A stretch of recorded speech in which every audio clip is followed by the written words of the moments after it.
Alors, qu'est-ce que les gens ils ont pensé de l'ouverture du Supercross? Incroyable, truc de ouf, un Roxen trop chaud, truc Barcia, Marvin out. Oh, à mon avis, la course a l'air d'être un truc de ouf. Bon allez, ça mérite une vidéo.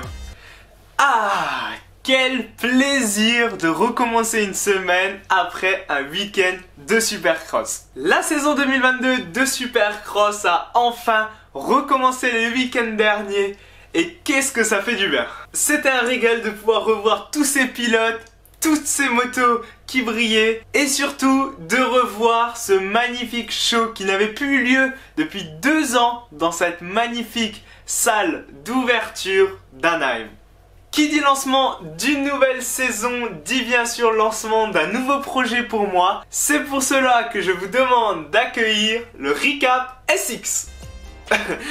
Plus de sérieux, ça sera tout simplement des courtes vidéos, je pense d'environ 8-10 minutes grand maximum, résumant ce qui s'est passé le week-end de l'autre côté de l'Atlantique avec les plus belles actions, tous les lundis soirs à 18 h.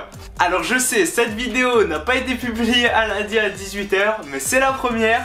À partir de la deuxième, je vous jure d'être dans les temps. Yo les pilotes, yo les riders, j'espère que vous allez bien. En tout cas pour ma part, ça va nickel. Comment ne pas mieux commencer un début de semaine après un week-end d'ouverture de folie qu'on vient de passer?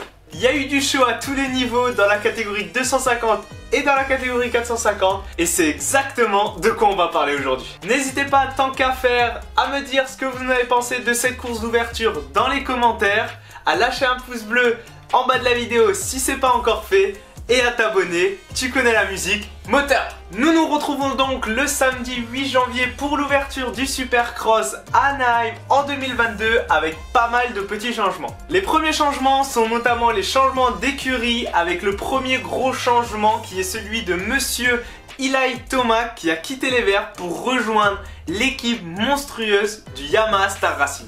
Aaron Plessinger, le fameux chouchou du public, lui, a quitté Star Racing pour signer un contrat chez KTM Red Bull officiel aux côtés du champion en titre Cooper Webb et de notre Frenchie Marvin Musquin. Après un titre SX US, c'est Jason Anderson qui a quitté Husqvarna pour prendre la place de Eli Tomac chez Kawasaki. Pour terminer avec les plus gros changements de 2022, c'est Malcolm Stewart, frère de James, qui a signé un contrat de 2 ans chez Husqvarna.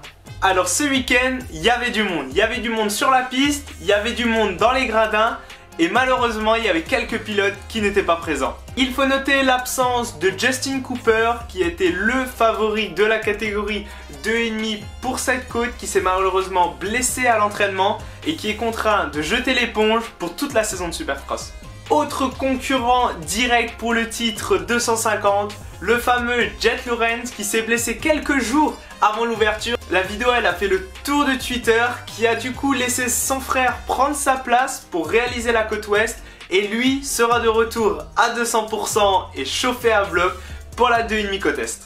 Du côté des gros bras, les 450, pas de blessés importants à noter si ce n'est Adam Cianciarulo qui s'était blessé il y a quelques semaines, qui a été présent derrière la grille mais qui nous a fait part qu'il n'était pas à 100% revenu. Voilà, maintenant que vous et moi soyez au courant des gros changements en 2022, je vous invite à prendre place confortablement et place au show d'Anaheim.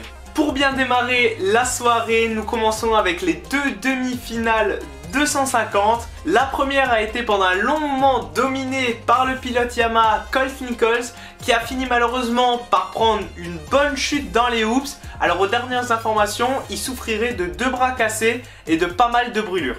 Il faudra aussi noter pendant ces demi-finales une incroyable vitesse du frère Lawrence venu en dernière minute à Anaheim qui avait loupé son départ mais qui est super bien remonté. Et enfin l'incroyable vitesse de Christian Craig, pilote aussi Yamaha Star Racing dans la deuxième demi-finale qui a vraiment su confirmer son excellent chrono. Pour les demi-finales 450, c'est une excellente victoire du pilote Chase Sexton Honda HRC entraîné par James Stewart dans la série numéro 1. Sexton a vraiment impressionné tout le monde avec un pilotage fluide, technique, une rapidité efficace. En tout cas, je vous le dis, Chase, c'est mon pilote préféré à partir de ce round. Un peu plus loin derrière, on a pu voir notre première Bam Bam Barcia qui a été sur notre français Marvin Musquin. En effet, Justin est venu vraiment à la fin des hoops s'appuyer vraiment bien sur Marvin, qui a poussé Marvin à la faute et malheureusement qui est reparti hors des qualifiés. Petit élément à noter est la petite chute de Cooper Webb qui a perdu l'avant dans un virage. Tomac qui profitera du coup de passer Webb pendant sa chute pour finir à une excellente 3e place derrière un Shane McElrath impressionnant. Pour la série numéro 2, c'est un excellent départ de l'allemand Ken Rogzen qui va faire tous les tours en tête avec à la fin une victoire. Derrière lui, dans cette deuxième série, pas de gros changements, du rythme à tous les niveaux, des petits déplacements. On a toujours Justin Brayton qui, malgré toutes les années, est toujours présent. Et Malcolm Stewart qui va compléter le top 3 de la série numéro 2. Pour nos Français, pendant les demi-finales, c'est Dylan Ferrandis qui réalisera la meilleure performance en s'alignant à la 5e place. Et Marvin Musquin tout de même qui, malgré la chute et malgré l'attaque de Bam Bam, qui réussit à rejoindre directement le clan des qualifiés pour la finale. Voilà, maintenant plus de blabla, les demi-finales sont terminées. Place au final, place aux choses sérieuses, tous les points comptent. Pour la première finale de 1,5 côte ouest, c'est un certain Vince Friese qui prendra l'avantage devant Amaker et Christian Craig. Christian Craig trouvera rapidement l'ouverture sur le pilote Kawa Amaker et fera preuve d'une énorme patience derrière Vince Friese. Alors il faut savoir que Vince Friese, ça fait pas mal d'années d'expérience et franchement pour avoir vu la course en direct, c'était pas un cadeau à le doubler. Mais c'est là franchement que moi Christian Craig m'a vraiment impressionné parce qu'il a su prendre son mal en patience, mettre la pression au premier pour vraiment faire un dépassement propre et efficace. Derrière, c'est une grosse remontée du pilote KTM Michael Mosiman qui avait été accroché dans les premiers tours et qui a remonté vraiment très bien ses adversaires un à un. Le deuxième et seul coéquipier de Christian Craig, Monsieur Treasure, qui a malheureusement chuté en s'accrochant avec un autre pilote dans un enchaînement. La fin de course sera réservée par un homme qu'on n'a pas beaucoup entendu parler, c'est Hunter Lawrence. Victime d'un mauvais départ, il a remonté ses adversaires un à un. On a vu que physiquement il était prêt parce qu'il a réussi au dernier tour à prendre la 3e place sur marche-banque et a même réussi à mettre une énorme pression à la fin du dernier tour sur Amaker pour finir à quelques mètres de la 2e place. À la fin de cette finale, on retrouve une magnifique victoire de Christian Craig avec une vitesse époustouflante, une 2e place solide pour le pilote Kawasaki Pro Circuit Amaker et en 3e, en complétant le podium, un Hunter Lawrence revenu à bloc qu'il faudra surveiller dans les semaines à venir. La dernière finale de la soirée, c'est la finale des gros bras, c'est la finale des cadors de la catégorie, c'est bien sûr les 450 cm3, alors toutes les stars étaient derrière la grille. Je vous jure que quand le réalisateur mettait la caméra avec tout le monde à la grille de départ, c'était impossible de ne pas reconnaître un pilote.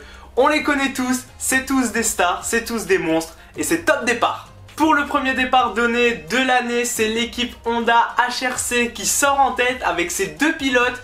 Aux commandes, Ken Rogzen l'allemand qui refait la même qu'aux demi-finales, suivi comme son nom par son coéquipier Chase Sexton, mon préféré.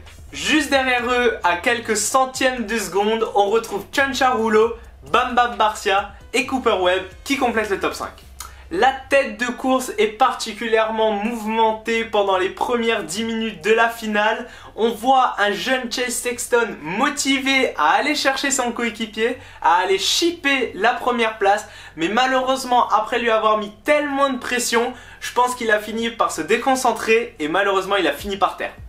Ça sera quand même une petite erreur minime dans un virage qui lui fera perdre seulement une place et repartira 3e derrière Cianciarulo. Plus tard dans le tour, on a vu directement essayer de re-attaquer Cianciarulo avec un peu trop de précipitation qui lui a coûté une 2e chute consécutive, cette fois-ci dans les hoops, qui était particulièrement difficile à nager. À ce moment-là, à mi-course, alors que Ken Rogzen est largement en tête, on vit une incroyable action, un incroyable bloc pass de notre Français Musquin sur Malcolm Stewart à l'intérieur. Bon, malheureusement, le bloc pass, il n'a pas été réussi à 100% parce qu'ils se sont retrouvés tous les deux au sol. Pendant ce temps-là, en haut du classement, ça chauffe aussi entre Barcia 2e et Anderson 3e. Jason Anderson revient sur Barcia, réussit à le passer une deuxième fois à la fin des hoops. Malheureusement, nous avons encore vu pour la deuxième fois de la soirée une Bam Bam dans un virage qui viendra pousser légèrement et gentiment contre le talus Jason Anderson pour à la fin lui prendre la roue avant et le mettre au sol. Au final, c'est une magnifique victoire de l'Allemand Ken Rogzen qui va s'imposer avec plus de 8 secondes. À la deuxième place, on retrouve un pilote très discret depuis le début de la soirée, c'est Cooper Webb qui a été discret de l'ensemble de la soirée, mais à la fin, comme à son habitude, il est toujours là et pour les points et pour chipper la troisième place et même la deuxième place à Barcia.